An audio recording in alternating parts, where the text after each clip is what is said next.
ಪಿಸಾಸ್ gem of Tamil cinema. ದೆವ್ವದ್ movie ನೋಡಿದ್ರೆ ಎಲ್ಲರೂ ಎದುರ್ಕೋತಾರೆ, ಬಟ್ ಒಂದು ಮೂವಿ ಅದನ್ನೆಲ್ಲ ಚೇಂಜ್ ಮಾಡ್ತು.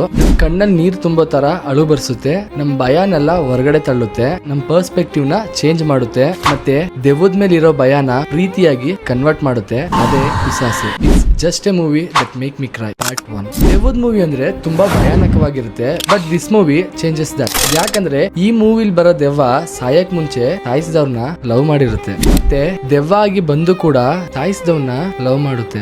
The climax part was so emotional. ಹೀರೋಗೆ ಅವಳನ್ನ ಸಾಯಿಸಿರೋದು ನಾನೇ ಅಂತ ಗೊತ್ತಾದಾಗ, ಆ ದೆವ್ವಕ್ಕೆ ಅವನು ಗೊತ್ತಾಯ್ತು ಅಂತ ತಿಳ್ಕೊಂಡಾಗ ಆ ದೆವ್ವ ತಾನನ್ನ ತಾನೇ ನಾಶ ಮಾಡ್ಕೊಡುತ್ತೆ. ನನಗೆ ಹೇಳ್ಬೇಕಾದ್ರೆ ಇಷ್ಟು ಬೇಜಾರಾಗ್ತಿದೆ ಅಂದಾಗ ನೋಡಿದಾಗ ಹೇಗಿರ್ಬೋದು ಪಿಸಾಸು ಮೂವಿ. ಈ ಮೂವಿನ ನೋಡಿಲ್ಲ ಅಂದವರು ನೋಡಿ, ಯೂಟ್ಯೂಬ್ ಅಲ್ಲಿ ಅವೈಲೇಬಲ್ ಆಗಿದೆ. ಮತ್ತೆ ಸ್ವಲ್ಪ ಮನ್ಸನ್ನ ಹಗುರ ಮಾಡ್ಕೊಂಡು ಹೋಗಿ, ಯಾಕಂದ್ರೆ ಅಷ್ಟು ಎಮೋಷನಲ್ ಆಗಿರುತ್ತೆ ಮೂವಿ. ದೆವ್ವದ ಮೂವಿ ಅಂದಿದ ತಕ್ಷಣ ಎಲ್ಲರೂ ಹೆದರ್ಕೋತಾರೆ, ಬಟ್ ಆದ್ರೆ ಈ